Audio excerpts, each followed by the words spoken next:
Kita akan lanjutkan teman-teman sekalian 5 buah hadis terakhir di dalam bahasan bab kita ini. Dan insya Allah setelahnya kita akan masuk ke bab yang ke-10 atau pasal tepatnya yang ke-10 ya. Karena ada bab ini bab solat, tapi ini pasal-pasalnya. Pasal ke-10 adalah anjuran senantiasa berada di masjid dan duduk di dalamnya. Akan kita bahas insya Allah nanti di pertemuan akan datang itu. Kita akan masuk insya Allah kelanjutan 5 buah hadis terakhir dalam pasal kita.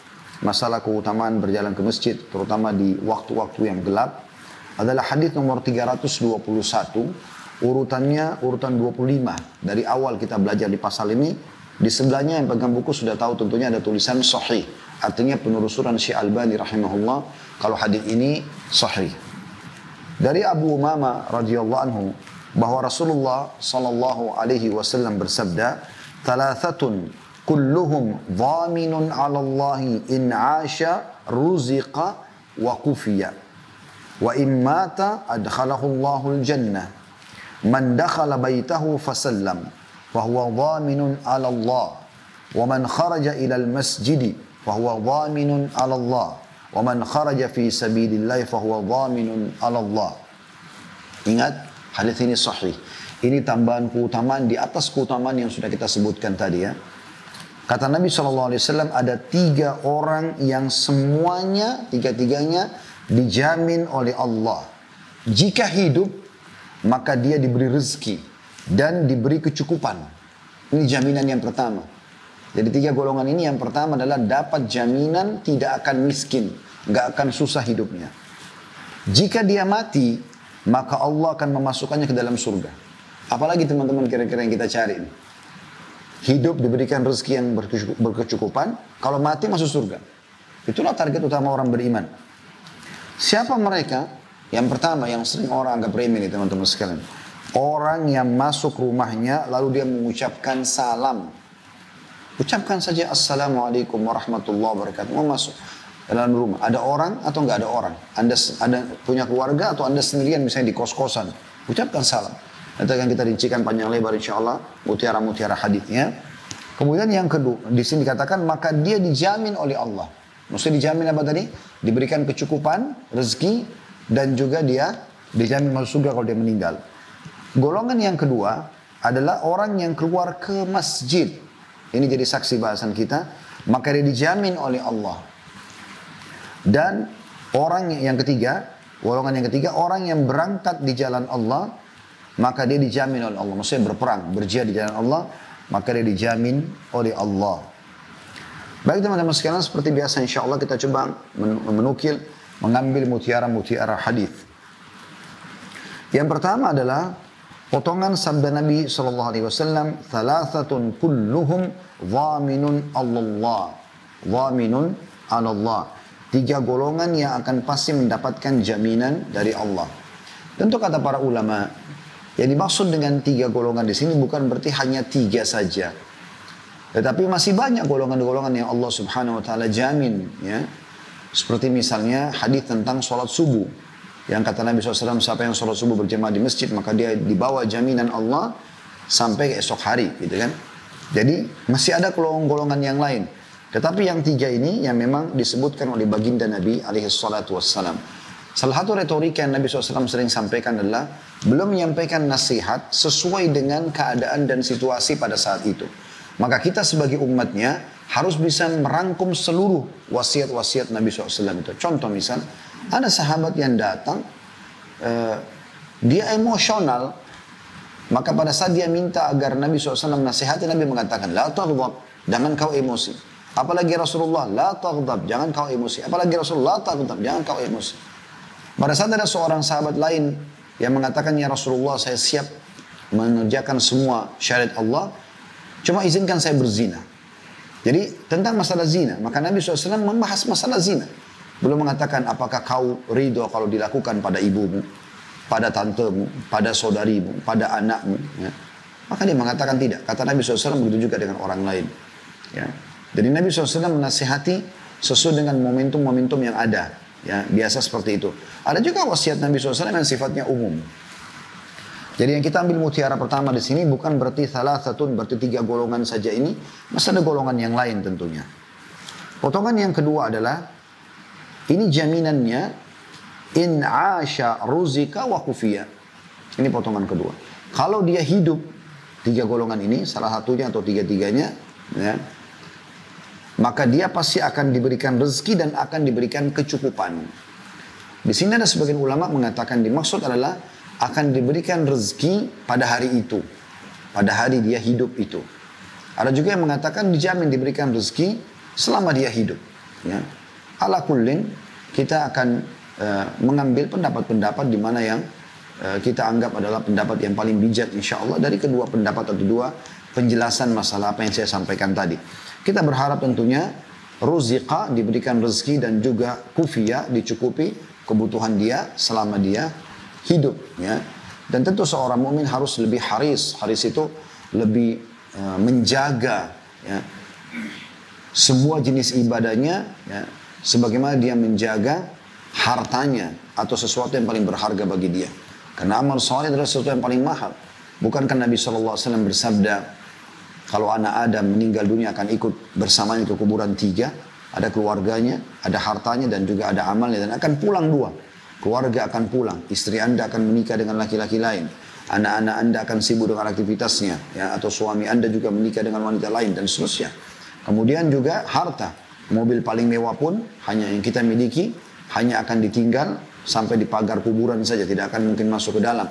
Begitu juga rumah hanya akan jadi warisan dan seterusnya.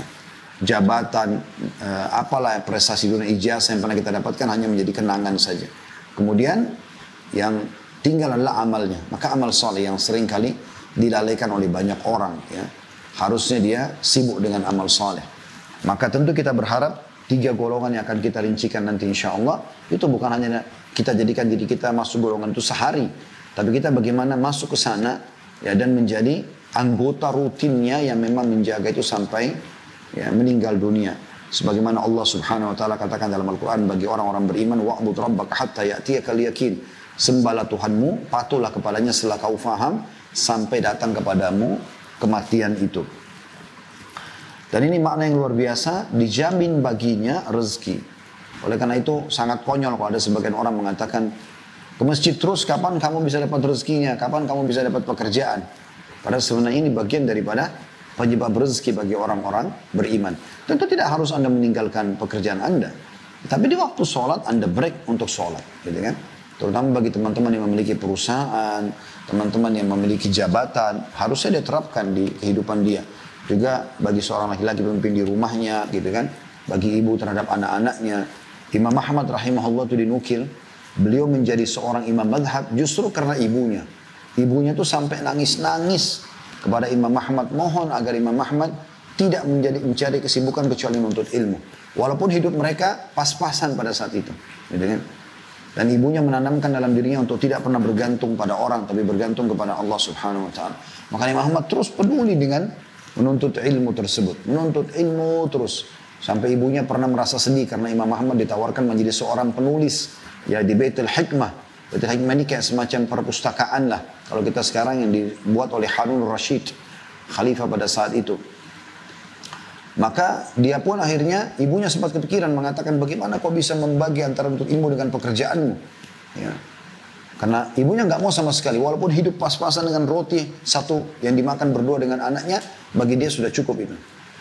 Maka Imam Ahmad akhirnya menjamin ibunya kalau dia bisa memiliki syarat di tempat kerjanya, kalau dia sambil kerja tapi di waktu majelis ilmu dia minta dilowongkan atau diizinkan untuk keluar menuntut ilmu. Dan pemimpin Darul Hikmah setuju dengan itu, ya, sesuai dengan rekomendasi paman Imam Ahmad rahimahullah semuanya. Makanya dia orang subhanallah yang tercukupi kehidupannya. Ya. Potongan yang ketiga dari hadis, wa in mata adkhalahu Allahul jannah. Kalau dia mati maka akan dimasukkan ke dalam surga. Ini mutiara ketiga dari hadis, dan ini target utama setiap muslim. Bagaimana dia meninggal, dia menuju ke surga. Dan ini rukun iman kita yang kelima. Beriman kepada hari kiamat. Ini satu paket antara prosesi kematian, masuk ke alam barzah di kuburan, hari kebangkitan atau hari mahsyar, kemudian surga dan neraka. Ya. Dan di sana tidak ada tempat lain. Surga, kenikmatan abadi, atau neraka, ya, penyiksaan yang abadi. Ya. Walaupun orang yang masuk sementara, ya, di sana kata sebagian ulama, siksaannya hampir mendekati perasaan dia abadi karena satu hari, ya.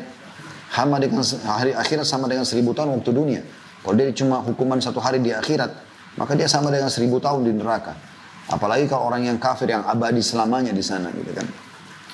Maka seorang muslim harusnya selalu menjadikan target, mau masuk surga, mau masuk surga. Dan tidak akan mungkin orang masuk surga tanpa upaya untuk menuju ke sana, ya.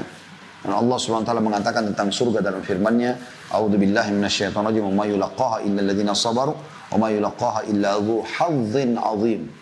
Surga tidak akan didapat, ya, kecuali orang yang bersabar. Sabar dalam mengerjakan ketaatan, istiqamah, sabar dalam meninggalkan kemaksiatan. Pada saat setiap peluangnya datang dia tepis, dia lawan, dan sabar dalam cobaan harian. Kemudian juga sabar dengan sabar dengan cobaan harian tadi, ya, gangguan orang dan seterusnya. Jadi sabar dengan 3 hal tadi itu. Dan juga tidak akan mendapatkan surga kecuali orang yang memiliki hadz azim. Hadz itu kayak nasib yang baik gitu, ya. Pertolongan dari Allah Subhanahu wa taala. Makanya Nabi SAW wasiatkan kepada Muadz bin Jabal pada saat lagi berbonceng di tunggangan. Kata Nabi SAW, "Hai Muadz, sesungguhnya aku benar-benar mencintaimu. Maka aku ingatkan kepada kau, jangan kau tinggalkan selepas salat. Berdoalah kepada Allah. Allahumma a'inni, ya Allah tolong aku. Ala dzikrika, agar selalu berzikir kepadamu. Wa syukrika, bersyukur kepadamu. Wa husni ibadatik, dan memperindah ibadah untukmu." Makna memperindah ibadah untukmu adalah, aku selalu sibuk dengan ibadah dan selalu berusaha mengejar pahala maksimal agar aku bisa mendapatkan derajat tinggi di surga nantinya. Ini potongan ketiga dari hadis. Potongan keempat yang kita bisa ambil maksudnya mutiaranya adalah 3 golongan tadi ini. Ya, golongan yang pertama, man dakhala baitahu fasallam fahuwa dhamin 'ala Allah. Sampai masuk ke dalam rumahnya, maka dia mengucapkan salam, maka Allah pun menjamin baginya. Apa jaminannya? 2 hal tadi. Ya, kalau dia rutinkan itu adalah dia mendapatkan rezeki yang berkecukupan pada hari itu atau selama dia hidup, dan juga, ya, dia akan masuk ke dalam surga kalau dia meninggal dunia. Tentu syaratnya muslim, ya. Ini kita bicara masalah muslim. Hadis tentang masalah mengucapkan salam banyak sekali, tetapi banyak dilalaikan oleh kaum muslimin, gitu kan. Bahkan seringkali mereka ngobrol, apalagi orang-orang terdekat kayak suami istri, orang tua sama anak, sahabat sama sahabat. Begitu telepon, angkat telepon, langsung mengucapkan hajatnya. Salam sama sekali nggak diucapkan. Padahal salam maknanya luar biasa. Assalamualaikum, semoga keselamatan selalu, ya, bersama kalian. Warahmatullah, semoga rahmat Allah. Rahmat itu karunia, rezeki. Selalu Allah berikan kepada kalian. Warahmatullah, wabarakatuh, dan semoga terberkahi, maksudnya tercukupi rezeki yang sudah Allah berikan untuk kalian. Berkatnya cukup, gitu kan. Maka ruginya kalau suami istri saling telepon menelpon, saling tulis WA tanpa Assalamualaikum warahmatullahi wabarakatuh. Ya. Rugi sekali teman sama teman tidak mengucapkan Assalamualaikum warahmatullahi wabarakatuh. Anak sama orang tua, dan seterusnya. Bawahan sama atasan. Kenapa kita tidak ucapkan salam? Bahkan mengucapkan salam ini dianjurkan dalam syariat, kenal atau tidak kenal, dari kaum muslimin tentunya. Sebagaimana dalam hadis riwayat Muslim yang masyhur, pernah ditanyakan kepada baginda Nabi SAW, ayu islamin khair, perbuatan apa dalam Islam yang paling baik setelah yang wajib? Kata Nabi SAW, tuti'imut ta'am, engkau memberikan makan kepada orang-orang, wa tusallimu ala man ta'rif wa man lam ta'rif, engkau mengucapkan salam kepada orang yang engkau kenal dan engkau tidak kenal, gitu kan. Jadi memang ini anjuran dalam syariat. Pernah juga ada sahabat masuk ke masjid kemudian mengatakan Assalamualaikum. Lalu Nabi SAW jawab, orang itu duduk, lalu kata Nabi SAW, lahu asyara, orang ini dapat 10 pahala. Datang orang kedua yang telat, Assalamualaikum warahmatullahi, ditambah warahmatullah. Lalu Nabi SAW jawab, lalu Nabi SAW mengatakan, lahu ishrun, orang ini dapat 20 pahala.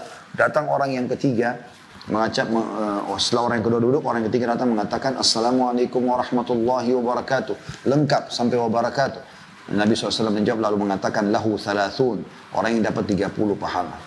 Abdullah bin Umar radhiyallahu anhu kalau sudah menyelesaikan rutinitas paginya, misal sudah on time sholat subuhnya, ya, dengan qobliyahnya, kemudian sudah sampai sholat duhanya, zikir paginya, membaca beberapa hizib Al-Quran, beliau sudah menyelesaikan satu paket itu, maka beliau khusus keluar dari rumahnya, dari depan rumahnya ke ujung pinggiran gang jalan, atau pinggiran jalan, kemudian kembali lagi hanya untuk mengucapkan salam kepada kaum muslimin.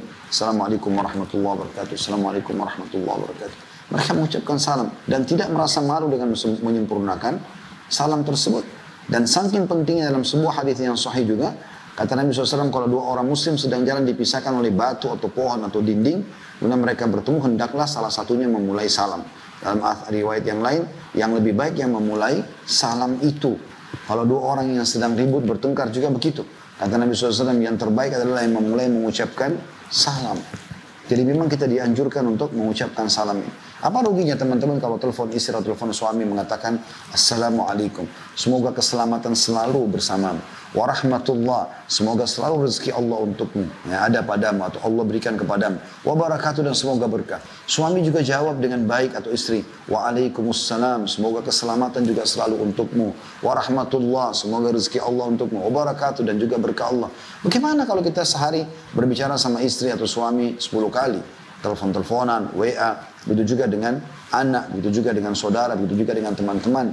Ini keutamanya sangat luar biasa gitu, ya. Ini sudah sering kami singgung tentunya dalam banyak pengajian, ya. Yang saya lihat di Saudi itu sudah sangat memasyarakat sekali. Jadi di bus pun, kami naik bus pernah waktu kami masih di Saudi tinggal, itu pasti ada saja yang naik pasti ucapkan salam, Assalamualaikum warahmatullahi wabarakatuh. Dan itu sudah menjadi umum, dan orang di bus itu jawab biasa. Jadi sudah tidak asing lagi. Dan beda sekali pada saat kami berada di negara-negara non-muslim, di Hong Kong, pernah diundang di Taiwan, di mana naik bus umum. Jadi semuanya senyap, yang ada musik-musik di sana sini. Beda sekali tentang kondisi muslimin dengan orang-orang non-muslim. Di pesawat juga sudah biasa, pada saat pilot atau pramugari menyambut, pastinya diucapkan, disambut dengan salam. Ya, begitu juga pada saat ada orang yang baru naik pesawat, itu sudah biasa gitu. Jadi tidak asing. Maka ini harusnya dihidupkan, ya. Bahkan kata Nabi SAW, kalian tidak akan masuk surga sampai kalian beriman. Lan tadkhulul jannata hatta tu'minu. Wa la tu'minu hatta tahabbu. La tadkhulul jannata hatta tu'minu. Kalian tidak akan masuk surga sampai kalian beriman. Wa la tu'minu hatta tahabbu. Kalian tidak dianggap sempurna imannya sampai kalian saling mencintai. Awala adullukum ala syai'in ma in fa'altumuhu tahabbtum. Maukah saya tunjukkan satu perbuatan kalau kalian kerjakan, pasti kalian akan saling mencintai. Kunci surga beriman. Kunci beriman saling mencintai. Maka kata Nabi SAW, maukah saya tunjukkan perbuatan kalau kalian kerjakan kalian akan saling mencintai? Maka para sahabat terdiam, lalu beliau mengatakan, Abssus salam bainakum. Sebarkan salam di antara kalian. Selalu hidupkan itu. Dan kata Nabi SAW, tidak ada sesuatu yang dicemburi oleh orang Yahudi dari kalian dibandingkan perkataan kalian pada saat ya salam, dan juga pada saat mengatakan amin dalam sholat juga ada bersin, ya, pada saat bersin. Karena kita kalau mengatakan alhamdulillah, maka kita akan ditashmid, didoakan oleh saudara kita, yarhamkallah, semoga Allah merahmatimu.